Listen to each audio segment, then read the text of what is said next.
Les conseillers d'orientation qui désorientent les jeunes. La conseillère d'orientation m'a dit d'aller en CAP coiffure. Tellement les conseillers d'orientation ont mauvaise réputation. Même mon propre père, lorsqu'il a su que j'allais devenir conseiller d'orientation psychologue, m'a avoué que dans sa scolarité, il avait eu affaire à une conseillère d'orientation qui avait carrément choisi sa voie pour lui. Vous vous rendez compte? La partie qui consiste à analyser ce que l'élève aime, malheureusement, c'est là où je pointe certains conseillers d'orientation, c'est qu'elle est bâclée. Parce qu'on ne fait que de l'affectation. Et c'est vrai que ça ressemble un peu à de l'orientation poubelle, quoi.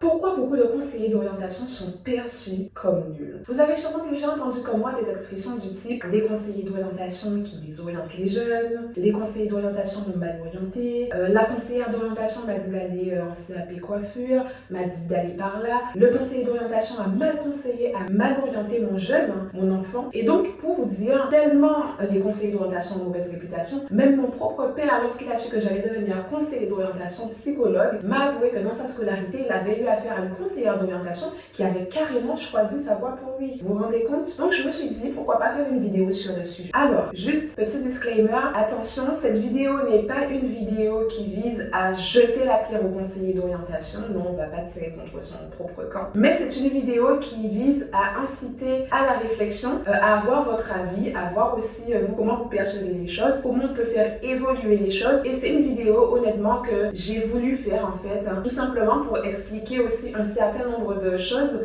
aux parents, aux élèves aussi qui me regardent et qui ont des conseillers d'orientation dans le public et qui ont du mal à avoir accès, pour X ou Y raison, à ces conseillers d'orientation-là ou qui ont du mal à percevoir l'efficacité des conseillers d'orientation. Donc c'est plutôt une vidéo que j'ai voulu faire pour analyser un peu la situation, faire un état des lieux. Sans plus tarder, c'est parti. Donc dans cette vidéo, je vais vous décrire les 4 raisons pour lesquelles les conseillers d'orientation sont souvent mal perçus. Et restez bien jusqu'à la fin parce que la dernière raison, elle est particulièrement contre-intuitive, c'est-à-dire qu'on n'y pense pas. Alors, première raison, les conseillers d'orientation, malheureusement, font trop souvent de l'affectation. Bien évidemment, lorsque je parle de conseillers d'orientation, je parle à ce moment de ceux qui exercent dans le public, comme moi, j'ai été amenée à exercer dans le public. Donc, ceux qui sont amenés à conseiller, à guider nos enfants dans les écoles. Et malheureusement, même en étant conseillère d'orientation dans le public à l'éducation nationale, je peux vous dire que, effectivement, je me suis rendu compte qu'on faisait trop d'affectation. L'affectation, qu'est-ce que c'est? C'est chercher à insérer les jeunes en fonction des places qu'il y a ou qu'ils restent dans une filière, dans un établissement. Je vous donne un exemple. Donc, admettons, votre enfant, il est actuellement en seconde générale et technologique et en fait, on estime qu'il n'a pas le niveau suffisant pour pouvoir passer dans une première avec des spécialités scientifiques. Donc, du coup, on aura tendance à vouloir insérer et vous imposer en fait une orientation par rapport au nombre de places. Donc, c'est ce qu'on va appeler l'affectation et non l'orientation. Et ce que je veux que vous compreniez, c'est que c'est très très différent de l'orientation. Donc, malheureusement, en tant qu'ancienne psy-EN, je peux vous confirmer qu'effectivement, ce qu'on fait, c'est que parfois, on accompagne beaucoup dans les procédures d'affectation et non d'orientation. Alors que l'orientation, c'est vraiment le fait d'écouter le jeune sur plusieurs séances, de prendre en compte toutes les variables du jeune, c'est-à-dire sa personnalité, son contexte de vie, de prendre les envies du jeune, ses objectifs, ses notes aussi, ça compte bien évidemment, et tous ces paramètres-là ensemble pour pouvoir proposer au jeune les options qui lui correspondent le mieux. Or, malheureusement, ce qui est fait, c'est pas ça. Ce qui est fait, c'est que souvent, en fait, il y a une incitation à l'affectation, c'est-à-dire au fait de donner aux jeunes des places là où il y a des places. Donc finalement, on se retrouve face à un déséquilibre, c'est-à-dire que les meilleurs élèves ont des choix d'orientation, c'est-à-dire que si votre enfant, pour reprendre l'exemple de tout à l'heure, est en seconde générale technologique et qu'il a 16 de moyenne, il peut autant aller en STMG que choisir des spécialités scientifiques, que choisir une ST2S. Il ne sera pas forcément toujours soumis à une influence, quoique. Mais effectivement, si votre enfant, malheureusement, n'a pas forcément de très bons résultats et se retrouve par exemple avec 6 de moyenne, son orientation lui sera imposée. Et donc ce n'est pas un accompagnement à l'orientation que l'on fait en prenant toutes les variables du jeune pour l'orienter, mais c'est finalement décider de où est-ce qu'il reste de la place. Donc c'est vrai que c'est quand même une situation complètement embêtante et c'est vrai que ça ressemble un peu à de l'orientation poubelle. bébête, quoi. Pardon du propos, mais c'est vrai. Alors, deuxième point, c'est que l'orientation est trop basée sur les notes. En fait, les élèves sont trop guidés en fonction de leurs résultats scolaires. Et comme je vous disais tout à l'heure, il y a plusieurs variables, en fait, autres que les résultats scolaires, comme ce qui anime intérieurement le jeune, ses centres d'intérêt, ses appétences qui sont en pleine construction, qui peuvent nous guider vers un choix d'orientation intentionnel, éclairé. Et malheureusement, on a tout un système éducatif, et certains conseillers d'orientation du public y contribuent, qui se focalisent uniquement sur les résultats d'un élève. Donc, comme je vous disais tout à l'heure, un jeune qui a 6 de moyenne, toute l'équipe éducative, que ce soit les CPE, que ce soit des professeurs, vont regarder ces notes-là sans prendre forcément en compte son histoire de vie, son contexte de vie, le pourquoi du comment il a obtenu ces résultats-là, et auront tendance à lui dire qu'il lui reste très peu d'options. Donc finalement, le système français, on est dans un système où tout se joue sur les notes. Alors effectivement, on pourrait se poser la question de est-ce que c'est juste ou est-ce que c'est injuste le fait que tout se joue sur les notes. Alors pour moi, c'est injuste le fait que tout se joue sur les notes. Ceci dit, je tiens à apporter une nuance. C'est vrai que si un enfant a 6 de moyenne en terminale et qu'il a eu 6 de moyenne par exemple en classe de première, en classe de seconde, c'est délicat, c'est malhonnête de ma part en tant que conseillère d'orientation de vouloir inciter cet élève à aller par exemple en prépa ECG, économique et sociale par exemple. Donc l'idée c'est quoi au juste? L'idée c'est pour nous en tant que conseillers d'orientation de trouver la juste balance entre les notes et entre les aspirations de l'élève. Là on tombe dans quelque chose d'assez juste. Quelque chose d'assez juste entre ce qu'il est possible de faire selon ce que l'élève nous a montré en termes de capacité de travail, motivation au travail et ce qu'il aime. Point très important pour garder un élève motivé dans un cursus scolaire. Et malheureusement, très souvent, la partie qui consiste à analyser ce que l'élève aime, malheureusement, c'est là où je pointe certains conseillers d'orientation, c'est qu'elle est bâclée. Parce qu'on ne fait que de l'affectation et parce que on ne s'occupe que des résultats scolaires du jeune pour établir un jugement et lui proposer une voie en fonction de ses résultats. Et ça, c'est dommage. Et d'ailleurs, ça me fait penser pour la petite anecdote, c'est ce qui m'est arrivé à la sortie de la classe de seconde. Je me souviens que je voulais aller à l'époque, c'était les ES, donc je voulais aller en classe de première ES et simplement par rapport à mes résultats en maths que j'avais eu au 3e trimestre, en fait, le conseil de classe, donc toute l'équipe éducative s'est décidée à m'orienter vers une voie M. Donc, chose que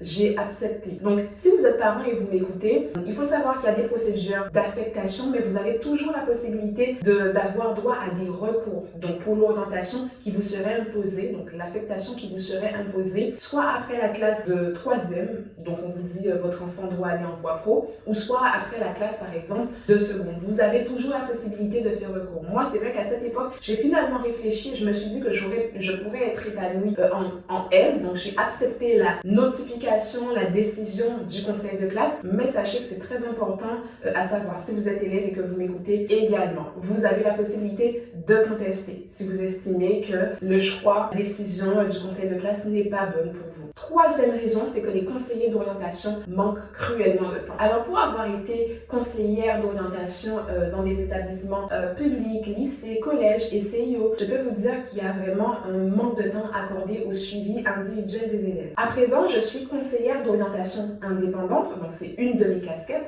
formatrice, coach, psychologue. Et si jamais vous pensez à devenir conseiller d'orientation, parce que ça reste un très bon métier lorsqu'il est bien exercé, si vous avez envie de révolutionner le monde de l'orientation et puis apporter votre pierre à l'édifice face à tous ces jeunes en fait qui ont besoin de vous et que vous avez envie d'avoir un métier qui a du sens pour vous, eh bien je vous ai préparé un petit cadeau. Le lien il est en barre d'infos. Il s'agit d'un guide en fait qui vous permettra d'avoir vraiment la méthodologie complète pour pouvoir devenir conseiller d'orientation à votre compte, donc de manière indépendante et donc d'avoir des accompagnements plus fréquents avec des jeunes scolarisés. Et les parents continuent en fait lors de mes interventions à me dire qu'ils ne voient pas en fait les conseillères d'orientation. Les chefs d'établissement même me disent aussi qu'ils ne rencontrent pas forcément les conseillers d'orientation en établissement. Et c'est dommage parce que contrairement en fait à certaines infirmières ou certaines assistantes sociales scolaires ou certains professeurs qui ont un établissement unique, malheureusement ce qui arrive lorsqu'on est conseillère d'orientation psychologue du public,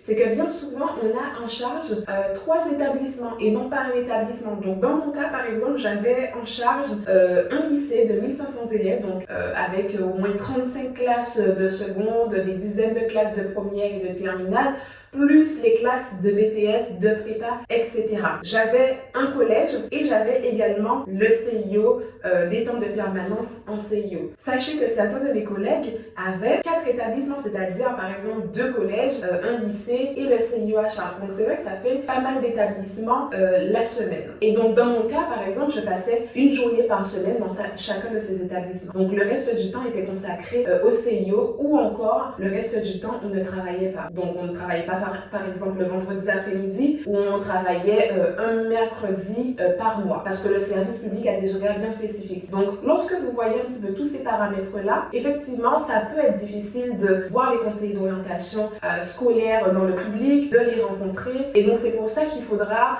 si vous souhaitez vraiment les rencontrer, par exemple vous êtes un parent d'élève ou vous êtes un élève, vous atteler à aller à la vie scolaire, à prendre rendez-vous de manière intentionnelle, ne pas attendre en fait qu'elles interviennent ponctuellement uniquement en groupe de classe parce qu'elles n'ont clairement pas le temps en fait. De manière systémique, c'est pas possible en fait qu'elles puissent rencontrer individuellement toutes les élèves si vous faites le calcul. Alors, la solution à cela, j'en ai pas. En fait, je me permets simplement de dresser un constat. Mais effectivement, on peut se questionner, se demander pourquoi il n'y aurait pas plus de recrutement de psychologues de l'éducation nationale, par exemple, un par établissement, ce qui rendrait les accompagnements plus fréquents, plus qualitatifs, parce qu'il y a une grande inquiétude en fait, en réalité, au sujet de l'orientation des jeunes. La 4e raison qui font que les conseillers d'orientation ont malheureusement parfois mauvaise presse, c'est que les conseillers d'orientation orientent. Alors que normalement le conseiller d'orientation, il accompagne le jeune, il guide le jeune, il écoute le jeune, éventuellement il conseille le jeune, mais en aucun cas le conseiller d'orientation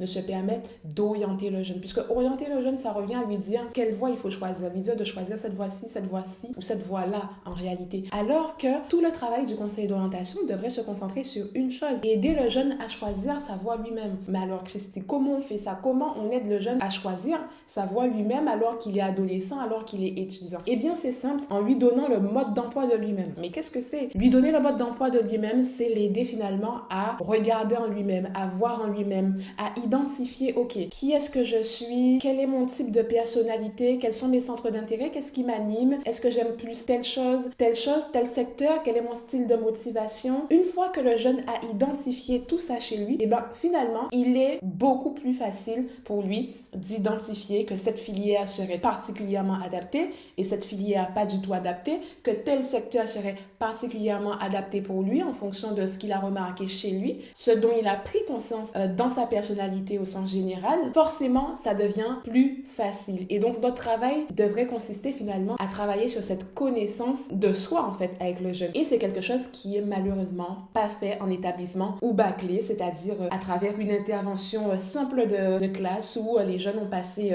un test comme ça, sans réelle restitution, sans réelle analyse et où en fait ils sont tout simplement toujours perdus. Est-ce que ça vous parle? Si ça vous parle, dites-le moi en commentaire, dites-moi ce que vous en avez, ce que vous avez ressenti, comment vous avez vécu ce type de situation. Je serais curieuse de vous lire et de comprendre aussi ce que vous avez pu ressentir à ces moments-là. Et voilà, c'est tout pour moi, c'est tout pour mon analyse. J'espère que vous l'avez apprécié, j'espère que ça vous a permis aussi de mieux comprendre en tant que parent ou en tant qu'élève là où se positionne le conseiller d'orientation au sein d'une institution, à savoir que c'est pas le conseiller d'orientation qui décide réellement du nombre de places qu'il y a dans une filière. Je serais toutefois curieuse d'avoir votre avis en commentaire. N'hésitez pas également à vous abonner donc sur mon compte Instagram si ce n'est pas fait. N'hésitez pas à mettre un petit like sur cette vidéo et surtout à vous abonner à la chaîne, ça me fera grandement plaisir.